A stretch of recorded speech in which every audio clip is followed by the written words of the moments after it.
Do, do, do, do, do, do, do, do, do, do.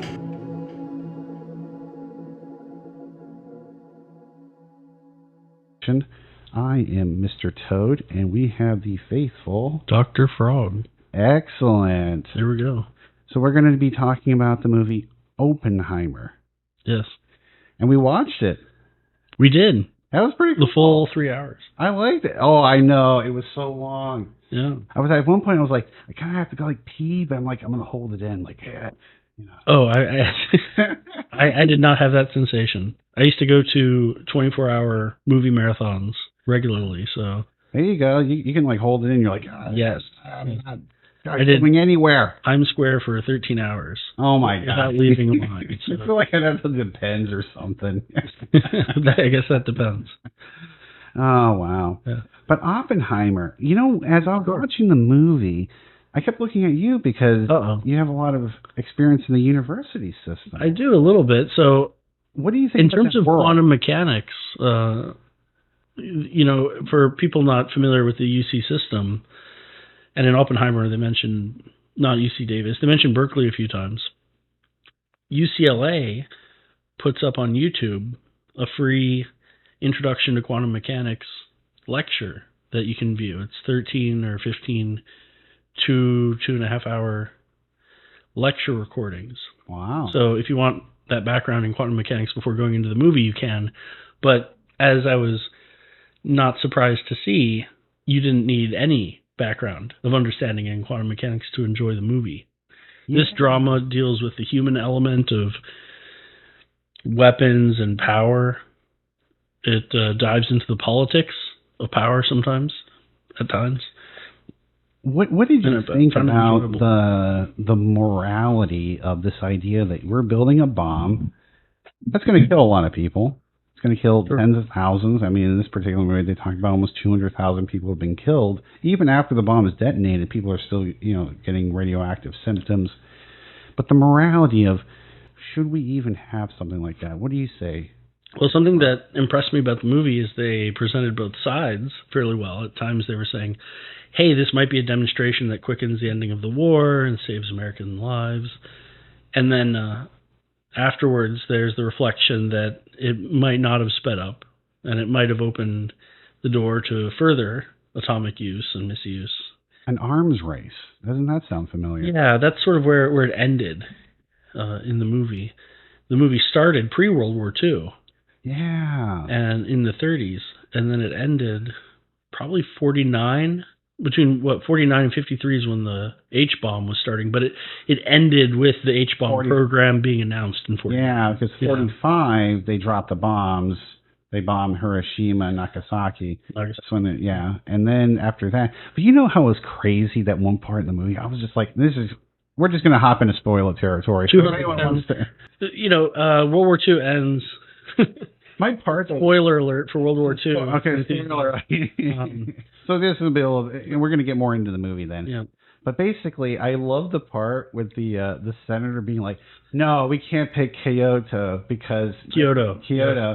I can't go there because me and my wife, we went there on our honeymoon. It was so nice. That's such a pretty hilarious. I'm sitting here like, oh my God, these people die. You know what though? They did die. It showed the human element of some of these mysterious meetings and events, and we forget that, you know, they oftentimes had a theme in this movie of family and balancing work and family. Yeah. And so, you know, both with Oppenheimer's speech in the gym about the success, he noticed that all people really want to hear is good news. Yeah. And that we'll win the war, beat the Germans and the Japanese. And then there was an emphasis on, you know, sometimes what these things can do. If you're driven by your passion, you might be a horrible father or partner and might not be able to live a normal life. Yeah, it's weird because I feel like people who have that unique, special of a talent, I think there should be a part of society that says we should try and encourage this kind of people that are creative. We should have, I'm not saying like a pension or something, or maybe a life coach, but I feel like if these are the people who are going to further our understanding of science and technology, wouldn't you want to encourage that and grow it and foster a strong community around that? I guess what you see happen sort of is that people who were brilliant were used by the military for their own ends. Yeah. And then afterwards, they wanted you to walk away thinking, okay, they're kind of done with you. They don't want to hear your thoughts and opinions anymore. Once you've created what you can do, we really don't want to hear the complaining about the misuse of power and these sorts of... Yeah, it's like we're doing our thing. Nobody says anything about it. If you say something about it, you're wrong or something. Yeah, and they do the McCarthy or I think Red Scare. I think there was a little bit of a reason for it too, because they did say that what was that woman and that man, those the couple, they were the only time in that Espionage Act where they got sanctioned into the electric chair, because they found that the woman and the man, he had collected information. Remember the movie, that guy, the German guy that was like, he had his kind of hair slicked back. It turns out he was the spy that was sending the nuclear technology. Oh, I thought it was the British fellow. I think it was the British fellow who was a Russian spy. Yeah, he was like, he was saying, oh, I'm not something, or I'm not German anymore or something. Hitler says I'm not German anymore. I think that's what they said in the movie. Remember, he said something like that? Like, maybe if you expelled from the country, you couldn't even call yourself German. Well, there was, Einstein, there was also a kind of underlying theme of loyalty to country versus, your own personal beliefs. That was contrasted a lot throughout the movie. Yeah. And at some point, Einstein said something like, when your country turns your back on turn back on you, you're going to have to defend yourself. Yeah. Yeah, that's really a happy thing. But one thing I'd like to get right back to is, what did you think about the university environment of 1935, Princeton, or, Berkeley? What are your thoughts of like a campus where you have all these like super geniuses all in one area? I thought a really funny quote at the beginning, because they didn't explain this, but Oppenheimer actually, I think, went to Harvard. For undergrad before, the rest of his story with going and studying in Germany with Max Born, I think. In Oxford. Was it in Oxford? I thought it was in a German... He went to Oxford, and then he went to Germany. Oh, okay, in Oxford. But what I liked is, when they said, so why did you go to England? He said, well, I wanted to go to Cambridge. And they said, well, we have a Cambridge. Because it's a Cambridge, Massachusetts. But that was kind of funny. But, the university life, they kind of... idealized in some ways. They said, here's a nice view from a window of a lake you can see. I tell you, I was blown away. He's like, oh, if you come to this university, here's your gorgeous office, beautiful office. Yeah. I mean, when I looked at the office in the movie, I was like, man, that's really nice. And then he's like, oh, by the way, you see that house over there? You get to live in there for free. Well, and you heard the, when Oppenheimer said, well, I'm considering it. And he said, well, why wouldn't, why? Because of the commute. You just cross the street and you're there. But it's there was again this contrasting of what's comfortable versus what's difficult. But there's a reason why he said no. Remember? It's because he wasn't sure about... No, the guy who was doing all the stuff for him was a guy Strauss? that... Strauss wanted him in there, and it was like, wait a second, Strauss is... Yeah. Well, no, he was the head of the institute, and he had to pick the best person for the... Yeah. I think he did fine. The movie tried to paint him as trying to usurp Oppenheimer's so I think credibility, but I think that the movie does a good job of showing a lot of people's different motivations to where it's humanizing people. Do you think we should probably, as we get in this movie a little bit more, we should probably talk about the characters? Imagine we were like, who's Strauss? And okay. So I think the cast, if you can pull it up or something, and we have, of course, we have Robert J. Oppenheimer, who is basically accredited as being the father of the atomic bomb. Sure. And that's Cillian Murphy who plays him. Oh, perfect. You talk about the gaunt bone structure in the face. I think he did an amazing job. I think it was a little bit of a problem that I had with Phantom Menace, with that 11-year-old who played the kid, Anakin. He had that kind of one expression.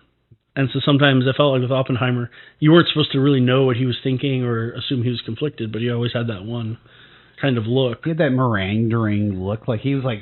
Well, and then they make some really loud noises, and they show imagery of atoms being split and explosions happening, and we're just supposed to infer what he's feeling and thinking. Yeah, because he's making these expressions. I think they relied on that. Yeah. Yeah, they're like, oh, I hope when people look at his distressed face, we'll look at that. So, do we have some of the characters? Kitty, his wife. Yeah. Played by Emily Blunt, which surprised me. Emily Blunt. I told you, it was an all-star cast. Like, there were so many people in there. Matt Damon. I mean, he was the general. Well, let me just say that Emily Blunt was in a bunch of movies. I'm going to pull it up right here. But I could tell that there were some English-born actors playing Americans, I think. Oh, yeah. I could tell by the... That's so common, yeah. Yes. But, yeah, she was in a lot. She was in My Summer of Love, Sunshine Cleaning, Young Victoria, and, of course, The Devil Wears Prada. Oh, yeah. Meryl Streep and some other stuff. Yeah. I never saw the movie. I know everyone's going to be like, oh, you got to watch Mr. Toad. And I'm like, I don't know. I don't have time, but I'll try and squeeze it. Yeah, it's all right. But Robert Downey Jr. was Strauss. I didn't even recognize him. Dude, Strauss. He looked so different. I know. The younger Strauss and Robert Downey Jr., they do not look like they aged. I mean, it looks like if it aged that way, it was like a car accident or something like that. Because his whole face was different. The other Strauss was like really stretched and very muscular. Very different. Yeah. So I think the casting could have been a little bit better on that end. But I think he was pretty well. And then Matt Damon as the sergeant or general. He's the general. General Groves. General Groves. Man, how pivotal was he in this movie? What would you say about that character? I think he did an excellent job. He was very trusting and supportive of Oppenheimer. I like that. Always showed some reserved doubt. But really, after handing over the project to Oppenheimer, was just there to, you could tell was kind of impressed by him throughout the whole thing and kind of on his side. I think the part that got me with Groves is this. You have this guy, lifetime military man, and he's like, I don't want to hire this guy, but I kind of have to hire him because he's really the best one. I can't think of too many people who are that level of brilliant. And what I think, not just his brilliance, but his ability to get people together. Something with Matt Damon, where first of all, it was interesting that when Oppenheimer brought up that the general studied engineering at MIT, it made me think about Matt Damon and Good Will Hunting when he was a janitor at MIT as well. So there's always some sort of Boston reference with this. But looking aside from that would only happen. There's something about Matt Damon where Matt Damon, there's something about his face where you got to smile. Like if he was your drill sergeant screaming at you in boot camp, you'd still like the guy. I still smile at him, actually. Yeah, there's no way you can't. You're dying to die. I'm like, I don't know, but I think you're still pretty cool. Yeah, I don't know. Like, yeah, you're still pretty cool. Even though you're about to hold my head under the water. Yeah, exactly. Oh, my God. But I really like this character because one thing is he believed in what he was being told, and he looked at everything, and he was like, I trust Oppenheimer. He loves America. He hates the Nazis, and he wants to end the war as humanely as possible. But he also understands that there is a heavy weight that you're going to put on yourself when you've built an atomic bomb, and you realize that this thing could, if too many of these things are shot into the air and bombed in different cities, he was imagining, nuclear worst case scenario. Yeah, this is like the ending of the. And then there was a part in the movie where it's like you can launch it, and then it would set up the ionic sphere. Well, to be fair, was a fear that a lot of people had throughout the 60s and 70s. My coworkers even used to have nuclear, bomb drills where you'd hide under your seat and that sort of thing. Yeah. I think Rami Malek did excellent as David Hill, the guy who was being cross-examined, or the guy at the hearing who was putting some of the pressure on Strauss. And he has a really nice career, too, very recognizable face. He was in the remake of Old Boy in 2012. But I see that again. Yeah. See that. But they also, he was also in Until Dawn, which was a PlayStation 4 video game. What's that about? Oh, it's kind of a campy game where it's a it's basically a choose your own adventure story. If you remember those novels from when you were a kid, And it's kind of a campy plot where, some teenagers go up into the woods and there's a monster and they all run around. But either way, I think he did excellent acting there, and I think he, his eyes just kind of are so expressive.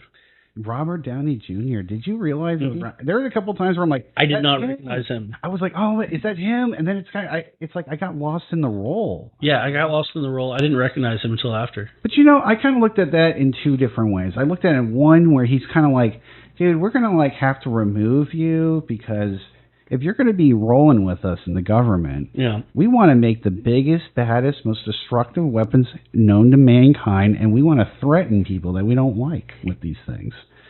And I think Oppenheimer was kind of saying, like, he doesn't want to roll with that kind of a crew, that kind of mentality. So he's like, in some ways, Strauss kind of let him off in a way where he's like, hey, you're going to lose, but on the bright side is you're going to be being paid to go and give speeches, and they'll give you awards, and I had a boy, and I was like saying, hey man, wouldn't that be cool to get paid like $1 million to do a speech at Harvard? That's amazing. Yeah, no, I mean, yeah, they do a little bit, and you see this with a lot of movies surrounding war, where there's this sort of moment at the end where it's like, okay, your country's used you, you've been of good help, now we'll make a monument for you. Now you'll be able to shake hands and we'll give you a pretty medal. And is it worth it for the lives that you potentially, for Oppenheimer at least, he felt like he had blood on his hands. Yeah, but I think what's interesting is then we have another character in the film that kind of is in the background, but I'm like, that person is pivotal in this film, is Edward Teller. And it was played by Benny Safdie. I'm not even sure if I pronounced his last name correctly, but he was amazing because he was like, I'm okay with building bombs that's going to kill possibly millions of people. I'm doing this because I'm fighting for the country. I want to make sure this place is safe. I want to make sure that Nazis can't take over anything. And I guess he trusts that the people in charge are going to make the right decisions. Yeah, I think he had a Russian accent, but he was the father of the hydrogen bomb. Yes, is what you're saying. Yep. And I think that, I always saw him as a good person. He gave an honest answer, even when he shook hands with Oppenheimer, at the instability. Yeah. I don't know how unstable he is. But I think the actor did an excellent job. I also like this aspect of the film. As we go into the story, Albert Einstein's in the movie. Yeah, Tom Conti did a great job. The British actor. I remember he was on Whose Line Is It Anyway from the 70s. Oh, I love that stuff. Yeah, and I didn't recognize him because he had so much facial hair on, and he had usually a big coat on, and he was slumped over. But I think he brought a lot of energy to Einstein. But the thing is that I feel like we're watching Albert Einstein, and he's like dipping out. I felt like he was dipping out in the film. I felt like he was like, hey man, because one of the things Oppenheimer said when the one guy was saying, oh man, about Albert Einstein, he's so amazing. And he's like, yeah, his paper, it was written 40 years ago. 40 years ago. Yeah, okay? He's kind of like, he's like, I want to be the one in the spotlight now. Well, not him. There's this theme, not just about the politics of military and corporate life, but also everyone having an ego and wanting to be self-important. And there was only one line that really called it out, where someone said, no, you actually are important. This is why you actually are important. You're not just self-important. But all the other professors thought that they were self-important. See, there was like this internal battle that I was watching on the screen, thinking to myself, yes. Academia, you have a bunch of professors, and they're all like competing against you. You're like, no, I'm the best one. No, I'm the better one. And then you're like, but then they're like attacking each other, not but like they came across as catty, and even saying, oh, people hold judgments of whether you agree or disagree with them, and that might be true. Wow. I'm not sure. I mean, they're human. I think this film did a good job of showing the humanity of everyone, and that it wasn't something mysterious. It's something that we can all relate to. Even if you aren't in, let's say,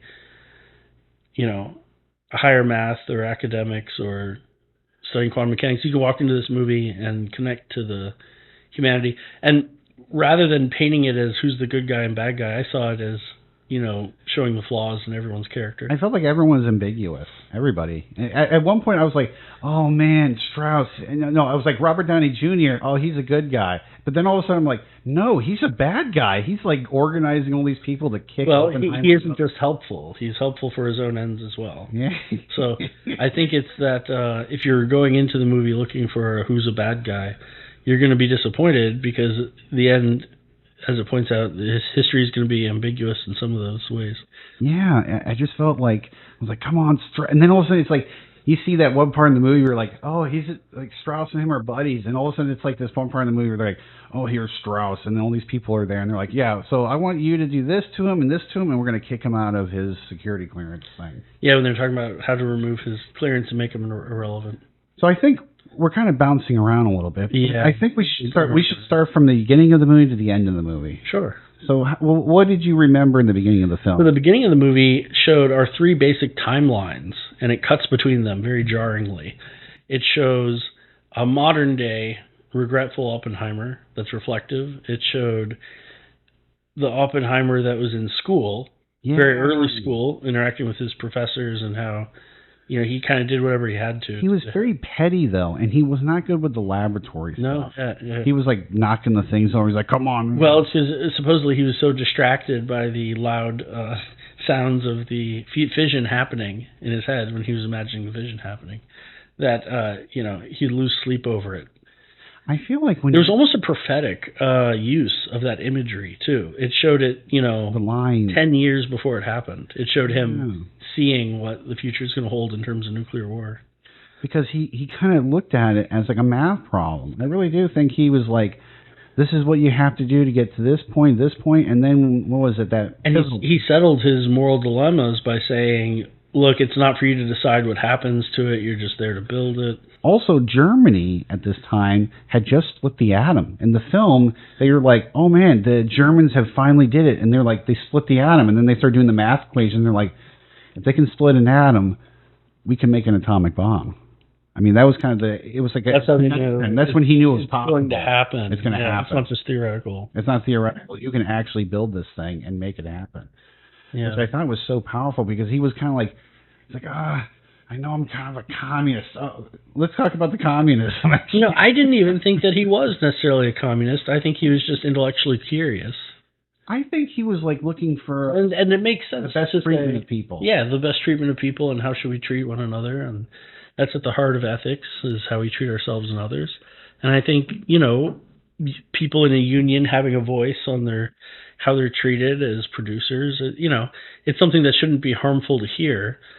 But yet he's not allowed in the room, or if he does, he risks his own political. I don't know. It was so advantage. petty. It was so petty. But this is how I looked at it. I was like, no. This is Strauss is kind of like still is that petty. Yeah, they're petty people. But here's the thing. I feel like if you're going to be running with these people, you got to be like okay with the idea of this thing I'm going to build for the government. They can use this against people and cause incalculable damage. Well, his hope was to show how horrible it was, whether on people or not, to show how horrible it was so that no one would want to build it. Yeah. So his thing is, wow, look at this great power. No one should want that. If I remember correctly. And then other people are going to say, no, of course we want that. We want more of that. Yeah, because I remember there was a part of the movie where he was talking about how building the bomb, if we didn't stop the Russians from building their thing, he was like the first person I think that was saying, hey, let's talk a peace deal, or so he's the designer of the bomb. He was saying that we should share what information we have, maybe with the Russian government, and then we can all internationally decide how to reasonably use this power. Yeah, and then people didn't like that. No. I felt bad for him when he was in the office with the president. Remember that part? Oh, yeah, where he's like, get this crybaby out of here. Get this crybaby out of here. Because he was like talking to him, and he was like, Mr. President, we use this bomb, and no, it's fantastic. I have blood on my hand. And he gives him like the tissues. Well, he gives him the tissues because he's saying, but what he also said was, no, I was the one that sent the bomb. I'm the one that did it. I got blood on my hand. And he's okay with it. And he's okay. And he would do it again. You see, what do you think about people who are okay with saying, let's do it, and then other people are like, nah, maybe we shouldn't do it? What are your thoughts about that, philosophically? To be partially controversial, that's kind of always Dr. Frog, you're controversial? Come on. Yeah, but no, isn't that kind of part of the American ethos? You punch me, I'm going to punch you so hard you can't punch me again. You know, that kind of thing. Hey, I think about Ronald Reagan all the time when he comes to the face in the dirt and step on it. Yeah. You know, there's a little bit of a violence undertone, too. How we've reacted, let's say, historically to wars, transgressions. You know, if you do one thing to the United States, we're going to do 10,000 to you. Yeah. So, it's like I think what Ronald Reagan said, he was like, we're a big person walking around, but we walk very softly, but we carry a really big stick.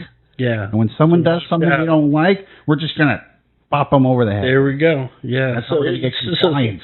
So that was Reagan. I didn't realize that. Yeah, I believe so. I have to go back. Probably. He had some records that came out around his presidential time around how to deal with Russia and that sort of thing. Yeah. He was a lot of tough ball. Yeah, he played tough ball with these guys. But, you know. If you could remember the words. Yeah.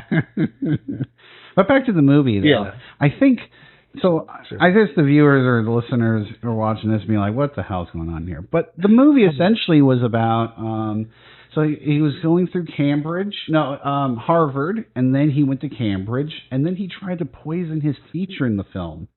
Yeah, there was this scene where he was young, and I think what they were trying to communicate with that was that he was so unstable that when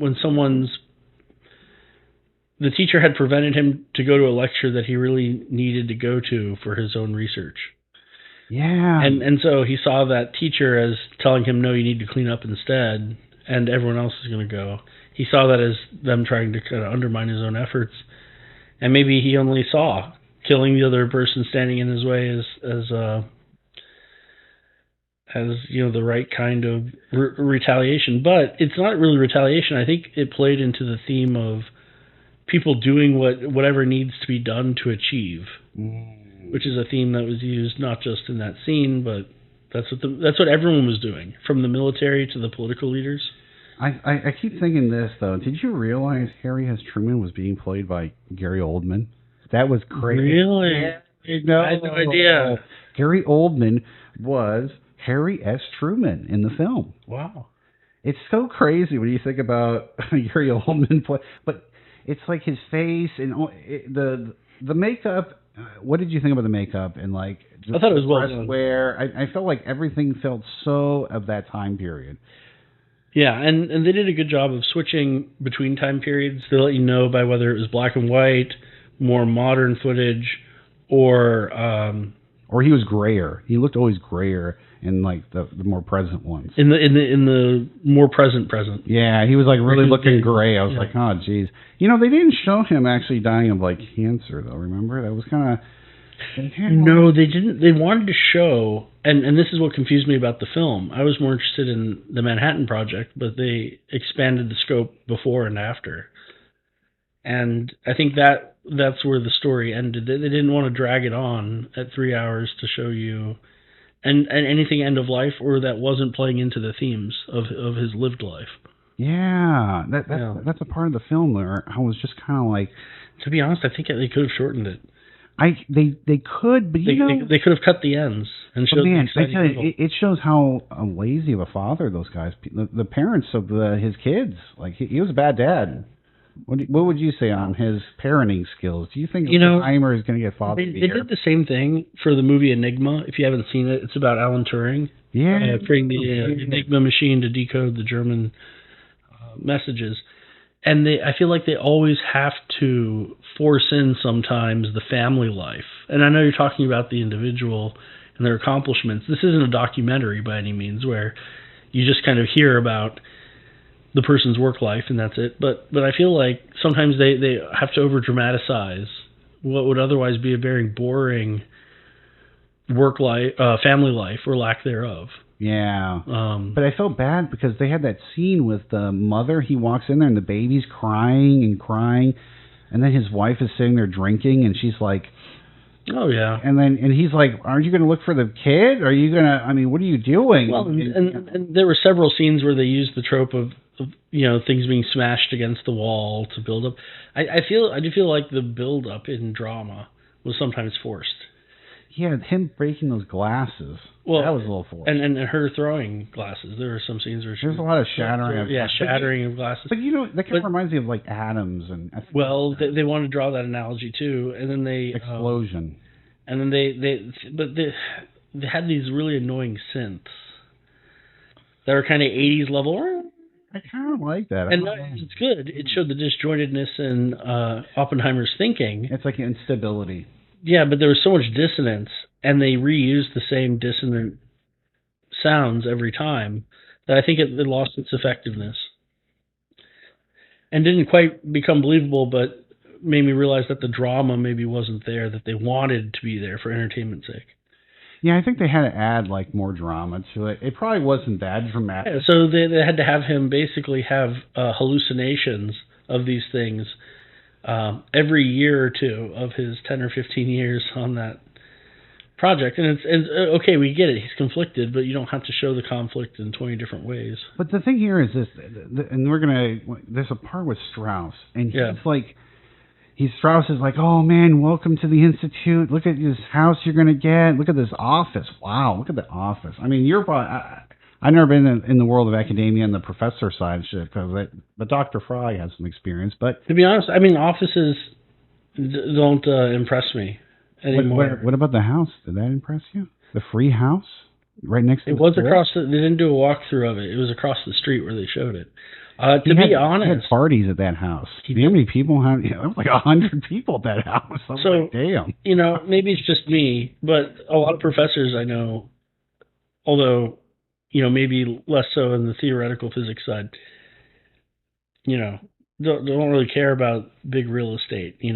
A lot of them aren't pining for McMansions out. I hear you, but there's a draw to that. I mean, I'm looking. Oh, it's basically saying success. It's basically saying, hey, you'll have social and financial success. Yeah, they're going to be like, this is Dr. Frog. Look how prestigious he is. Wasn't Oppenheimer independently wealthy anyway? He was independently wealthy. So you have to remember, this isn't necessarily. He needed the money. He didn't need the money. This isn't a motivating factor. This is like an ego trip, basically. Yeah. This is an ego trip. Actually, yeah, it really is an ego trip for me. Well, yeah. Well, it was about people who succeed, and you see this sometimes with professional athletes. They have to think they're the best.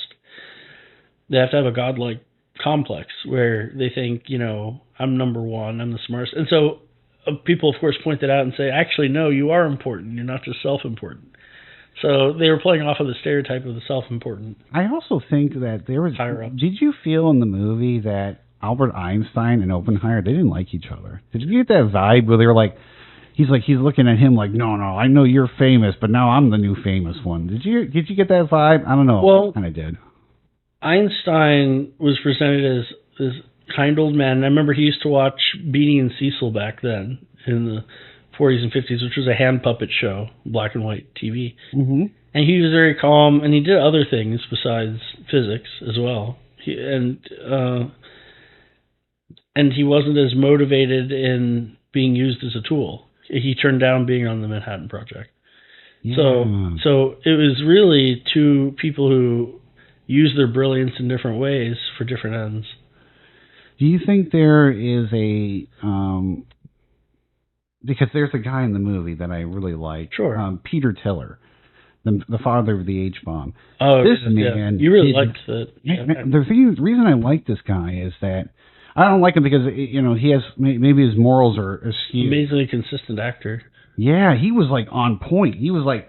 No, we got to make hydrogen bombs. Well, he was frustrated because Oppenheimer was holding back his career. Yeah, so he felt like I felt like he had to push Oppenheimer over a bridge or something to get it to keep moving across to build the H-bomb because Oppenheimer was like, I don't know, man, atomic bombs, isn't that enough? You want more power? Nothing he said was untrue, though.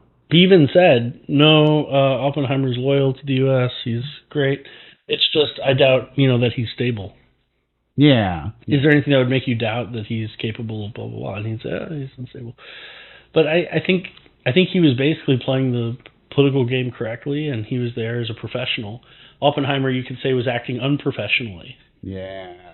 And, you know, a lot of people in these positions, they're to be a sort of free thinker, creative, whatever you want to call them. You got to be a little eccentric, right? Yeah, and you have to be a little disagreeable sometimes. You have to not, you know, want to be a follower as much. Yeah, because you wouldn't be able to make theories if you were just following everybody. If you just agree with everyone's assumptions, yeah. So maybe that was more of a reason. But I didn't see it as people were good or bad. Yeah. Building each other back. But I did like his friend, though. I cannot remember his friend, but he was doing the actual experiments or something. Oh, the person at the university who worked not in the theoretical side, but like the engineer. The engineering aspect of it. I'm trying to think of this guy's name because every time he showed up, I was like, oh, man. Was he kind of the bigger... He had a big stature. He was a big statured man. He had a beard or something. Ernest Lawrence. He's the one Ernest Lawrence. So what was cool about him is, I believe he was the one that made the particle accelerator. Or some of them. Yeah. So that's his claim to fame. He was like splitting atoms and photons. Well, they were getting together, some of the larger ones. I'm glad that they even mentioned the writing on black holes that some of his students, that Oppenheimer's students, were working on. When he was a student of Max Bohr and they were working on quantum mechanics. I'm glad that like even the small details that most people would overlook, they threw in little tidbits of factoids left and right, which were nice. I just didn't like the pacing as much. I felt like they would use the synthesizers too much. They played a lot of dissonant music when inappropriate, maybe, or ineffective. And then they would have people interrupt each other to speed up the pace of talking, which made it feel like something more dramatic was happening. But I would say, like, even the stuff with like the communist stuff, wasn't that something? Well, yeah, there's a Red Scare. I think it's a shame that, you know, so many people got maybe thrown under the bus, maybe unjustly. Even associating with people. Yeah, you know, there's like weird, like hardcore censorship. Even if you disagree, but there's this. It's kind of ironic. You're only allowed to have certain opinions. Yeah, or free speech. You're free to talk about anything that except this. That falls in line with the. I know me and you, if we were like, instead of being in New Orleans, sitting here soaking up the hot sun, and we were in China, and we made some kind of, you know, G is Pooh Bear or something like that, or Taiwan as a country, we could be in serious trouble. Taiwan's a good independent country, yeah, but I mean, you know, you could say China, but really, a lot of other places besides the United States don't guarantee that freedom. Freedom's not free, and I think that's another reason why it was important for Oppenheimer to make the bomb. That's a case for it, because without this bomb. Wait, so you're about to articulate the freedom case for why we should make the A bomb. Why we should make the bombs. All right. So my whole. I'm going to just adjust my boots in the swamp. There you go. I mean, we are in the swamp after all. Get some sausage with some red beans. You get some red beans after this. You're going to need a daiquiri with this. All right, go ahead. Go ahead and share why we need to make the A bomb. Why we need to make the A for freedom's sake. For freedom's sake. So basically, I look at it this way. There are people are going to make these weapons anyways, regardless of me or anyone else. Because the Russians were on the verge of making it anyways, the Nazis were going to make it. And if the Nazis made the atomic bombs, we'd be living in a very different world. So these weapons are so powerful. And the thing is, it's terrible that these exist because they can be used in an unjust way or maybe in a just way. I don't know. It's hard to say good or evil or gray. So what you're saying is if there's going to be a really big gun, you want to be the one holding. You want to hold that gun. I want to hold that gun. And in case someone attacks the swamp here, I want to be able to defend the swamp. See, my thought is, if I have a big enough gun to kill you, even though your gun's bigger, why? You know, I think if we have enough that we can scatter IBCs across a country already, why do we need something that's also going to radioactive the land? I think that just goes with the technology. I mean, they actually had a bomb I remember hearing about. It was called the neutron bomb. Mm-hmm. So the bomb would go off, and it would kill people but leave the building still intact. Oh, interesting. So you can move in new tenants. Yeah, you don't have to rebuild it. You know, the radiation is probably populated with your tenants. Yeah, exactly. You're just. It kind of reminds me of the First World War when they started using mustard gas. Oh my goodness! It was like horrendous. So there was like this fortress in Italy. That's one where, like, let's say one country didn't have mustard gas and the others did. It doesn't mean that you don't have weapons that are still going to be effective. This is what was crazy about the video I was watching. So the Germans have this gas unit, and they open up all these canisters, and they start shooting up in the air, and they're all wearing masks, and the wind picks up the gas. Yeah. It flows over to a valley where it's like this stronghold. And I kid you not, when I watched it, it blew my mind. They walk in there, and there are just thousands of people all over the place, just laying there with their rifles in their labs, dead. Yeah. And it was like this was an impenetrable fortress, and they were only able to penetrate it with gas. World War I? World War I, yeah. Wow. Remember I was telling you, it was like in these battlefields, and that's the reason they can't reenact World War I things anymore, or they couldn't because... Too gruesome. Well, not only gruesome, but they still have unexploded ordnance with biological weaponry on a battlefield. So a lot of these bombs, when they fell, sometimes they didn't blow up. They just sank into the ground. And so now you have like this this particular area with bombs and chemicals and stuff that could really cause serious... They're just like... nerve damage. So they're basically saying, we cannot... we're just going to cordon off this area because we don't have the funds to get rid of them. We just don't. That's wild. Yeah. But yeah, so what you're saying is, boy, if the people in the stronghold had chemical warfare, or, chemical agents as well, boy, wouldn't things have been equal or something like that. I'm not sure. Or what do you I mean, to me, it just seems like it would be more horrific. I think what's going to happen here is it's mutual destruction, I think they would call it. Oh, okay. And so that's kind of where we're headed. Yeah. You're okay with that? Well, I'm okay with the idea that, just like Oppenheimer was really pushing in the film, he said that if we have these weapons, we're going to have to force ourselves to have discussions. I mean, that one thing I kept hearing from Oppenheimer over and over again was, can we talk to the Russians? Can we talk to somebody and say, hey, you have this weapon that can kill me, and I have a weapon that can kill you. So maybe instead of killing each other, maybe we can work on work on it together. Yeah, but before losing his clearance, one of his last speeches was on how open and clear dialogue was the only way through. And people yelled at him. This sort of politics. Remember that part in the movie? The general's like, no, well, of course. And then kill people. Yeah. Who cares? Yeah, I thought it was funny how... they used the imagery of a basketball gym when he was giving his debrief after the success of the atomic bombs going off. He said something like... What did you think of that scene? It really built a lot of tribalism. Like, people just want to hear that their group's going to win, the other group's going to be destroyed.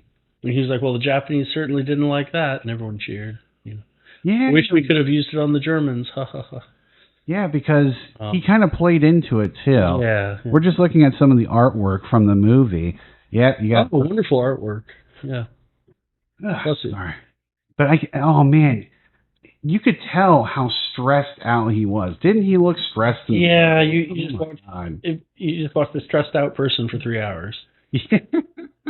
Oh, and I love the ball. Wasn't the ball cool? Mm-hmm. They're actually building it. And what was it, Fat Man, Little Boy? Fat Man, Little Boy, and they called it the Gadget, I believe. Mm-hmm. Remember, they said the Gadget is bad. Actually, we can see the Gadget being there. There was actually a part in the film which I kept thinking about it over and over again was he said something like, this one guy came in there and it was like a big red rainstorm. Remember the rainstorm? And he was kind of like, oh, Oppenheimer, I got some bad news, man.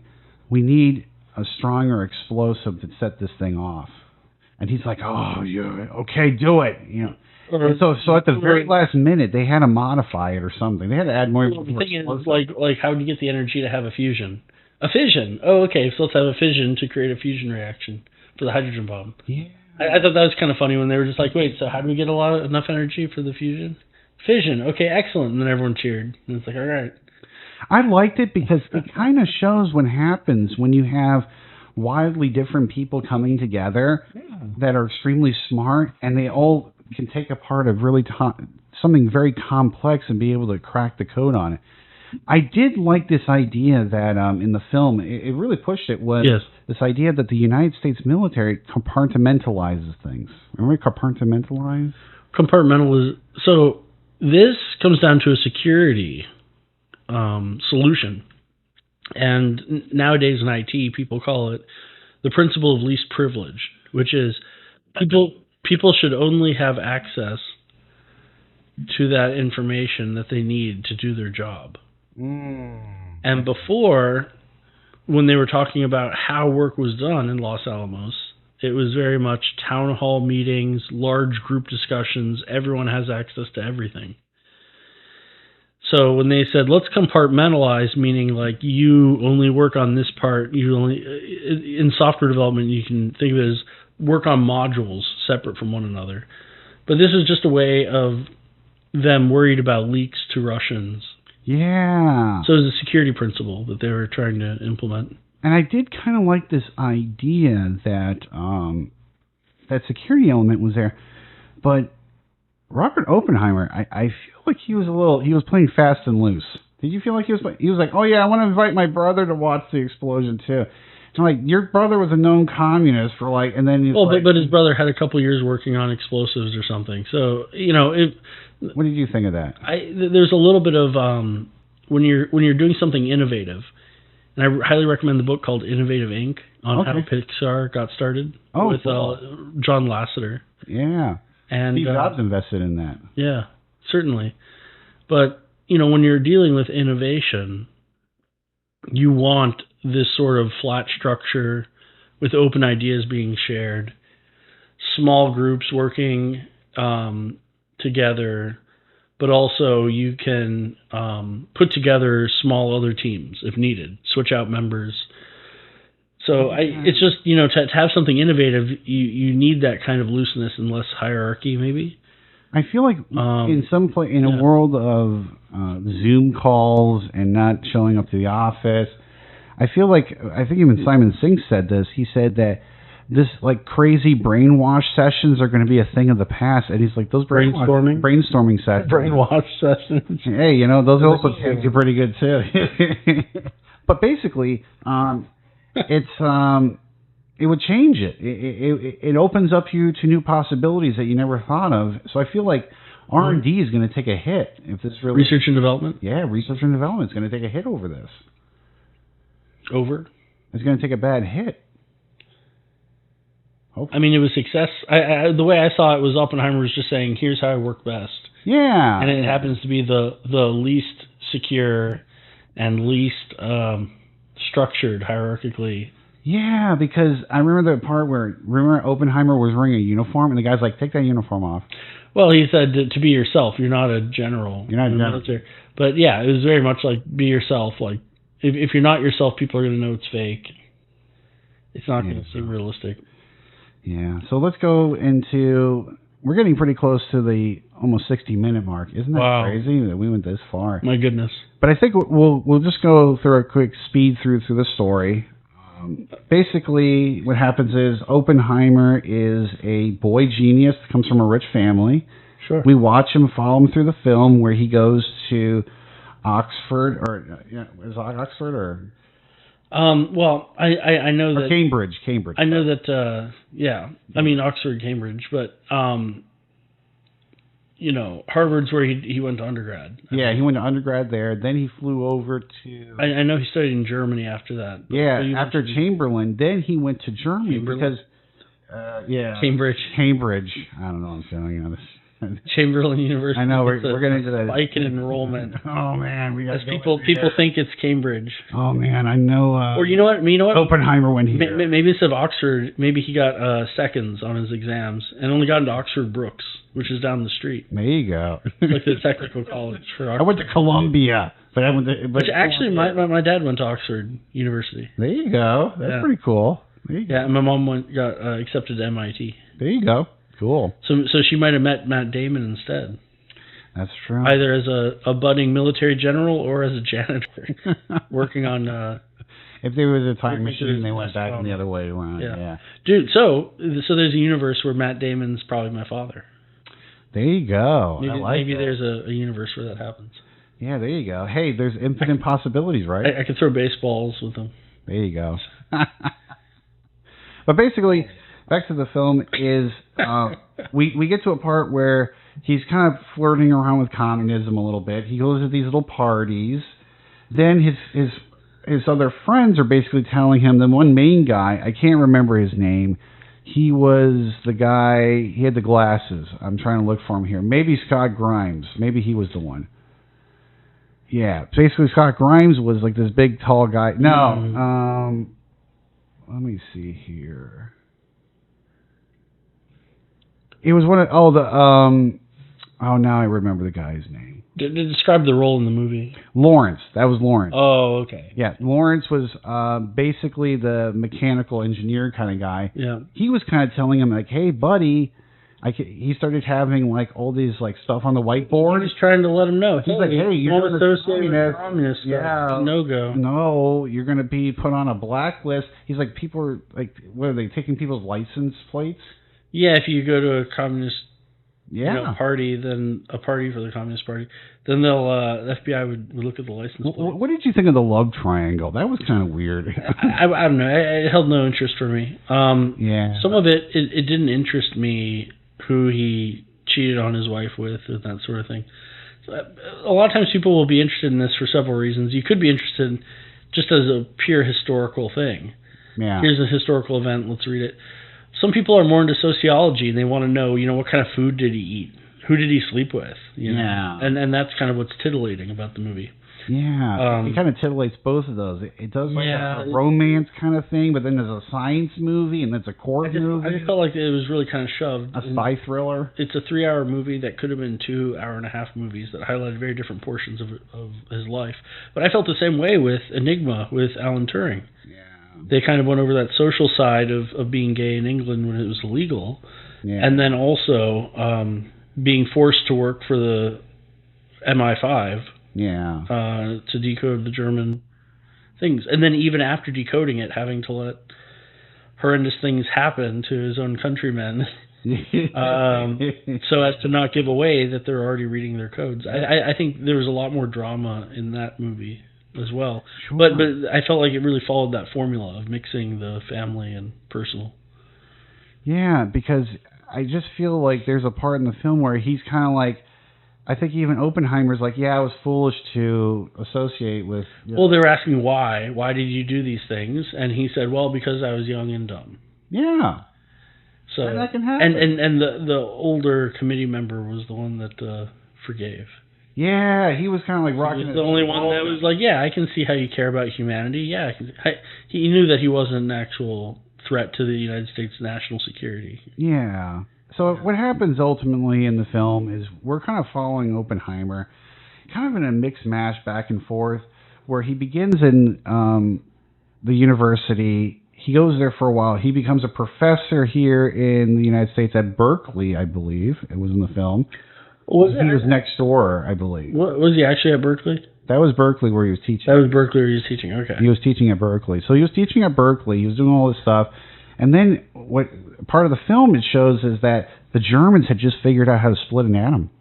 And that changed everything. And it said, okay, it's possible. And then all of a sudden it's possible because he's looking at the equations. Like, we can build a bomb with the formulas and the kind of things we know. We can actually do this. So throughout the film, I always liked the marbles. What did you think of the marbles? I love the marbles. Well, what happened is I'm guessing that they were trying to produce enough within the 2 years. Exactly. To have the bombs ready. Yeah, because so uranium and plutonium. You need 234 here and then 235.9 or something like that. Yeah, I can't remember the particular numbers. The atomic numbers, but they represented all these marbles as they filled them up as being the stockpile of the material. And people were cheering as we're getting closer. Yeah, and then it got to the point where they're kind of like, at one point in the meeting, he kind of sneaks up into this like union meeting of nuclear scientists. They're like, oh, maybe we shouldn't even build the bomb or something. Well, because the Germans have given up. Yeah, it's funny that the debating of the ethics of it had to be done in secret. Also, I think another aspect of not just because it was in secret, but think of it this way. Yeah. No one brought it up in the film. What about Pearl Harbor? They attacked us. the Japanese attacked. So this goes back to that cultural zeitgeist thing. Are we going to retaliate when people push us, or we're not going to retaliate? Well, and this goes back to the more controversial comment I made earlier, which is throughout U.S. history, it's a little bit of like, you push us and we kill you. Yeah, we want revenge. Revenge. You blow up some stuff of us, we're going to level your city if you get the jump on us. But I don't think it was malicious, because we were originally racing with the Germans. When the Germans were surrendered, then we still have the Pacific. So I don't think it was thought out at the beginning of the war. Yes, in no way did the movie insinuate that the bomb was motivated because of a retaliatory act. But do you think that would have been a strong selling point of the reason? No, I think it would have come across as petty. Yeah, maybe, yeah. The reason to do it, the only good justification for it, is forward-looking reasoning, which Truman did say, we're going to save a lot of American lives by doing this. And they killed and affected 220,000 Japanese. What did you think of basically him being like talking to Harry S. Truman, and Truman being like, no, you're not the one that pulled the trigger. I'm the one that. Yeah, he's saying, no, don't worry about blood on your hands. Blood's on my hands. I'm the one. You made the gun. I used it. He gave him the. But he was also fine with it. Yeah, he's like, go ahead, crybaby. You're crybaby. And then he sits outside the office. He's like, I don't want this crybaby. Yeah, don't let him back in. Don't let the crybaby back in. Well, it's also because, in some ways, I hate to bring up an anime, but it kind of reminds me of Mikasa in Attack on Titan, realizing that like death and destruction's a normal part of humanity and our life cycle. Yeah. We kill lots of things, millions of things every day to sustain our industries. So a big thing in the film they talked a lot about was after the Germans kind of fell down, and we kind of beat them into the ground, the Japanese were not surrendering. So basically, I think his big... That was the information at the time that Oppenheimer used to console himself, which is the information being given to the military at the time was that only a massive land invasion would end it. The Japanese would never surrender. Yep. Afterwards, it was pretty well known within a year or two that their economic system was collapsing, and it sped it up by maybe a couple months. Yeah. And they might not have had to do a full-scale invasion. Yeah, because one of the things I always remember hearing is that there was like an order from the front lines people that were about to invade the mainland of Japan. Sure. They said from the State Department, we need 1 million body bags. 1 million. If they were going to invade into Japan, they said we need at least 1 million body bags. Because we're going to have to go in there and blow up individually one person after the next. So in some ways, the atomic bomb kind of set it up. Well, but that's been shown to be false after the fact. Okay. Right. Man, look at that. There's a justification given going in, but then afterwards they said, well. Yeah. So that was the huge conflict in the film. We have basically Oppenheimer, a guy who's been a professor for many years. Now he's in the military system building the atomic bomb, and which ultimately he did build the atomic bomb, which is the explosion. I love the explosion. Did you like the scene for that was great, how they shut off the sound and showed the flash of light. I'd be curious how they made it, because this was not made with CGI, I've heard. So what I think happened is they... Could be models, miniature models. Miniature models, and I also think they probably did something with like fireworks or something. Maybe have them blow up in a certain way that makes it look like a mushroom. Yeah. I'd be curious how they did that. But it was just talking about like the shock, and then it was like the whole world changed. Because basically... That was kind of a tagline. We didn't make a weapon. We made a new world. A new world, yeah. That's like totally different. Sure. But I think what's powerful about it is that the human toll that this takes and the different people's motivations. I keep going back to Peter Teller because he was going to be the H-bomb. It was like he saw what was going on and he totally thought differently than everyone else in the whole room. Do you feel that way? Because he's like, we need a bigger, even more powerful bomb. We need a bigger gun. Well, yeah, so his thing was always, he was very forward-looking, and rather than getting caught up on the single goal of fission and the atomic bomb, his work was already with hydrogen. We can do something that's 1,000 times bigger than this, but it would be a larger bomb. Yeah, it'd be a larger bomb, maybe more reasonable difficult to transport. Yeah. Well, we're getting close to that 60-minute mark. Are there any closing statements you'd say about the movie? Go ahead and give it a shot. It's surprisingly good. You know, some of the scenes, like the explosions and, you know, some of the other scenes are worth going to the theater to see. But otherwise, you can wait and see it streaming. There's a lot of drama. I think it's overextended. You could probably cut a third of the movie, and it would still hold and be as impactful for me. I think, and we'll just mark it down. And I'll give it a B. I give this thing at least a B+, almost an A. And what I would say about it is, yeah, B+. This is how Christopher Nolan is going to get his Oscar. I think he's going to get his Oscar from this movie. Oh, yeah. I can reasonably picture that. I mean, there's not a lot of competition. Yeah, I mean, there's Barbie. Yeah, I mean, well, there's Indiana Jones too. There's a couple other, and they're all summer blockbusters. They're all duds, except maybe Guardians of the Galaxy. Are you saying that this is the only bomb that successfully went off? I think the others are duds. Yeah, the rest are duds. Yeah, this one actually exploded. This one exploded. So we're going to be wrapping up the show. I just want to say thank you everyone who's listened to us. I hope you enjoyed our analysis on the film. We didn't really specifically talk about every aspect from beginning to end, but I feel like we captured at least kind of the heart and the spirit of the movie. If what you heard today sounds really interesting to you, we definitely suggest this is, I think we can both give the thumbs up to saying, check out. Yeah, check out Oppenheimer. Probably not a very good romantic movie, probably not a family-friendly one or fun one. So you're saying I shouldn't take my 3-year-old child? I'm saying go if you want to learn a bit about history and see some of the different angles that people have on it. Excellent. All right, so we're going to wrap up the show. I just want to say thank you, everyone, again, and we are out. But we will see you guys soon. Our next couple episodes, we'll probably be talking about a little bit New Orleans cuisine a little bit. All right. Maybe something a little less explosive. At least not that explosive. Yeah. Alrighty. Bye-bye. Enjoy your red beans.